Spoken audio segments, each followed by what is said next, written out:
భవిష్యత్ తరాల కోసమే ప్రక్షాళన.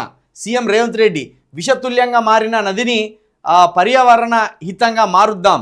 పేదవాళ్ళను నిరస్త్రాయులను చేయడం మా ఉద్దేశం కాదు, వారికి మెరుగైన జీవనం అందించాలనేదే మా లక్ష్యం. వాళ్ళ ఇండ్లు కూలగొట్టి వాళ్ళకు మెరుగైన జీవితం ఎట్లా ఇస్తావు?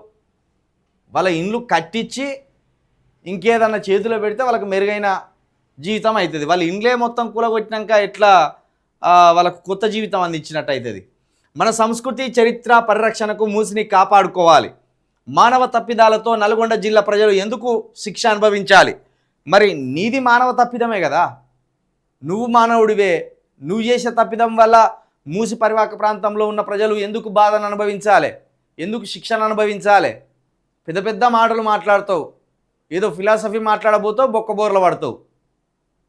ఫిలాసఫీ మాట్లాడాలకు అని ఉత్సాహంగా మొదలు పెడతాడు, బొక్కబోర్ల పడతాడు. ఇప్పుడు నువ్వు చేసేది మానవ తప్పిదమే. మూసి పరివాహక ప్రాంతంలో ఉన్న ఇండ్ల స్థలాలను నువ్వు గుంజుకున్నప్పుడు అక్కడ ఉన్న విలువకు అనుగుణంగా, అక్కడ ఉన్న ఖరీదుకు అనుగుణంగా అంతే మొత్తంలో ఆ బాధితులకు మళ్ళీ ఇస్తావా ఇవ్వవా? అక్కడ ₹1 కోటి 2 కోట్లు ఉన్న ఇల్లు గుంజుకుంటావు, వాటిని కూలగొడతావు. ఎక్కడనో అడవిలా 5 లక్షల గొరగాని ఇల్లు, 5 లక్షల గొరగాని స్థలం ఇచ్చి నేను అభివృద్ధి పరుస్తానా అంటావు. కొన్ని కోట్ల విలువ చేసే భూములను లాక్కుంటాను, ₹100లకు కూడా అక్కేరాని భూముల దగ్గర తీసుకుపోయి వాళ్ళని పడేస్తాను. నువ్వు చేసే పని అంతా గిదే కదా, చిల్లం చేస్తాను బతుకులను. ఇప్పుడు నీకు జూబ్లీ హిల్స్లో ఇల్లు ఉన్నది, దాన్ని కూలకొచ్చి ఎక్కడనో మారుమూల ప్రాంతంలో జాగిస్తామంటే ఎట్లుంటుంది? అప్పుడు గదే బాధను మూసి పరివాహక ప్రాంతంలో ఉన్న ప్రజలు అనుభవిస్తున్నారు. 10 ఏళ్ళు రాష్ట్రాన్ని పాలించిన వాళ్ళే ప్రక్షాళనను అడ్డుకుంటున్నారు. ఎవడు అడ్డుకోడు తీరాను, పనికిరాని ముచ్చట్లు అని చెప్తావు. ఎందుకు అడ్డుకుంటారా? ఎవడొచ్చి నీ దగ్గర ఇప్పుడు నిరాహార దీక్షలు చేస్తాడు?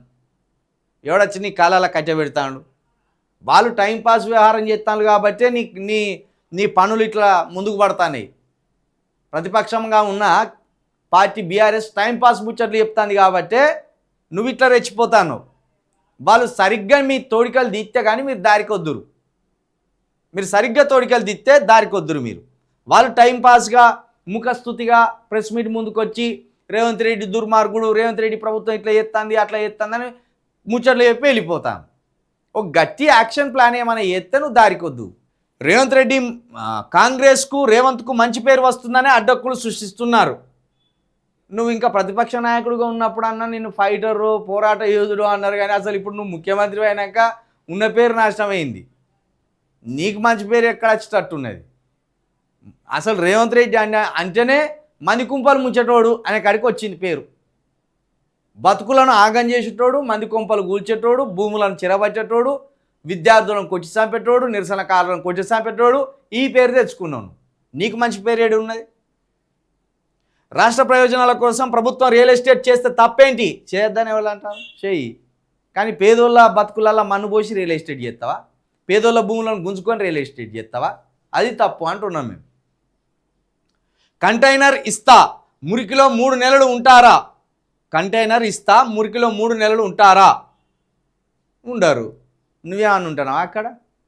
నువ్వు అట్లా పోయి ఇట్లా వచ్చేటోనివే కదా, నువ్వు కూడా ఉండలేదు. నీకో బిల్డింగ్ కట్టి ఇస్తామని ఉంటావా? మరి సూచనలు చేయండి, అభివృద్ధిని అడ్డుకోవద్దని ప్రతిపక్షాలకు ఇతవు. ఎవ్వరు అడ్డుకుంటలేరు. నువ్వేదో మొత్తం ఇరగబొడిచినట్టు ఈ పెయింటింగ్ పోస్టర్లని తెచ్చి ఇట్లా పెట్టి ఇదేదో సుందర నగరం అన్నట్టుగా భ్రమపరిచే ప్రయత్నం చేయకు జరా. మూసి పక్కన ఎంత మురికుంటో అందరికీ తెలిసిందే. స్మార్ట్ మూసి, సియోల్, సీన్, థేమ్స్ తరహాలో మూసి నది ప్రక్షాళన. 5 జోన్ల కింద అభివృద్ధి. గోదావరి నీళ్లతో నిత్య గలగలలు. 1.53 లక్షల క్యూసెక్ల వరదను తట్టుకునేలా కట్టలు. 100 ఏళ్ల వరద రికార్డులను లెక్కగట్టి డిజైన్లు. 14 కొత్త అప్గ్రేడెడ్ వంతెనలు. 3 భారీ బ్యారేజీలు. చారిత్రక కట్టడాల పరిరక్షణకు వరల్డ్ మాన్యుమెంట్స్ ఫండ్. ఒకే కారిడార్లో గుడి, మసీదు, చర్చి, గురుద్వారా. 24/7 నైట్ ఎకానమీ అభివృద్ధి. భారీగా ఉపాధి అవకాశాలు. ఇప్పుడు ఈ ఫోటో ఉన్నది కదా, ఈ ఫోటోను చూస్తే ఏమనిపిస్తాను? అమెరికా లాంటి, లేకపోతే న్యూజిలాండ్ లాంటి, లేకపోతే లండన్ లాంటి వీధుల్లో ఒక పరిశుభ్రతతో కూడిన ఒక నది ఇట్లా ప్రవహిస్తా అంటే అందులో బోట్లు వేసుకొని రైన మన క్రిస్3 సినిమాల్లాగా ఇట్లా స్టంట్లు కనబడ్డట్టు కనబడుతుంది కదా. ఒకవేళ మూసీ నది ఇట్లా కనుక చేయగలిగితే రేవంత్ రెడ్డి ఇట్లనే చేయగలిగితే ముక్కు భూమికి రాస్తామే మేము. ఈ 3 సంవత్సరాల్లో మూసీ నదిని కనుక నువ్వు ఇట్లా మంచినీటితోటి ఇట్లా స్టీమర్లు వేసుకొని అలా నడిచేటట్టు పడవలు వేసుకొని పోయేటట్టు చేయగలిగితే ముక్కు భూమికి రాస్తామే. 2023 వరకు నువ్వు ఇట్లా చేసి చూపెడితే 100% చిలక ప్రవీణ్ ముక్కు భూమికి రాకి చూపెడతాడు. లేని పక్షంలో నువ్వు నీ కాంగ్రెస్ ప్రభుత్వం ముక్కు భూమికి రాస్తారా? మూసీ నదిని ఇట్లా చేయాలంటే 30-40 సంవత్సరాలు పడుతుంది. నువ్వు ఇంకా 3 సంవత్సరాలు కూడా ఉంటావో ఉండవో తెలియదు. ఏంది ఇది ఫోటోలు, ఏఐ ఫోటోలు, ఇవన్నీ ఏఐ ఫోటోలతోటి నమ్మిస్తాను. థేమ్స్ నది అంటే నీకు అంత చిన్నగా పడుతుందా? ఎంత పరిశుభ్రత, ఎంత అద్భుతంగా ఉంటుంది. అట్లా చేయాలని అనుకోవడం తప్పు కాదు, కానీ ఈ 3 సంవత్సరాల్లో చేసి చూపెడతాను నువ్వు నమ్మిస్తాను ఊడు, అక్కడ తప్పు పడతాను. ఎందుకంటే ఇప్పుడు ఈ హైదరాబాద్లో ఉన్న 1.5 కోటి జనాభా వ్యర్థాలన్నీ కూడా మూసీ నదిలో కలుస్తాయి. ఏది మనం మూత్రం పోసినాయి, లేకపోతే మనం చేతులు కడుక్కొని పారబోసిన నీళ్ళు, మన గిన్నెలు బాసాన్లు తోమిన నీళ్ళు, మనం స్నానం చేసుకున్న నీళ్ళు, మనం వాడుకునే ప్రతి ఒక్క నీరు వృధాగా పోయేది ఆ మూసీ నది కాలువల్లోనే పోతున్నది, ఆ మూసీ నదిలోనే పోతున్నాయి. మరి ఇప్పుడు ఈ నీటిని, ఈ మురుగు నీటిని అంతా ఎటు తరలిస్తావు? ముందు దాన్ని ఒక తీరు డంప్ కొట్టాలి కదా. దాన్ని నువ్వు మంచినీటిగా చేయాలంటే ముందు ఈ మురికి నీరుని అంతా ఎక్కడికి తరలిస్తావు? అది చెప్పకుండా నేను మూసీ నదిని ప్రక్షాళన చేస్తా, మూసీ నదిని ముద్దు చేస్తా, మూసీ నదిని మంచినీటి సరస్సుగా మారుస్తా అంటే గంత ఎడ్డిగా నమ్మే గుడ్డి మనుషులు ఉన్నారా? గంత ఎడ్డిగా నమ్మే గుడ్డి మనుషులు ఉన్నారా? ఇక్కడ 1.5 కోటి జనాభా స్నానాలు చేసుకొని శుభ్రం అవ్వడానికి వినియోగించిన మురుకు నీరునంతా ఎటు పారిస్తావు? ఏ నదికి పంపుతావు ఈ నీళ్లను? వీటిని ఎటు మళ్ళిస్తావు? ఈ మురికిని ఇంకోవైపు మళ్ళించినప్పుడు ఇక్కడ నీకు మూసీ నది పరిశుభ్రంగా అవుతుంది. ఆ మురికి నీరు ఎటుపోతుందో చెప్తలేడు, కానీ మూసీ నదిని మాత్రం థేమ్స్ నదిలాగా మారుతాం మేము అని చెప్తాను.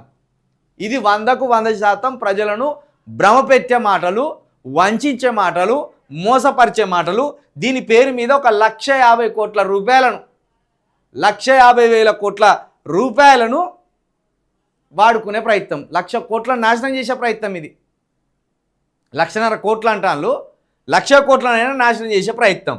నువ్వు మురికి నీరుని ఎటువైపు మళ్ళిస్తానవో అది చెప్పు. అది చెప్పకుండా ఈ భ్రమపరిచే ముచ్చట చెప్తే నమ్మే పరిస్థితే లేదు.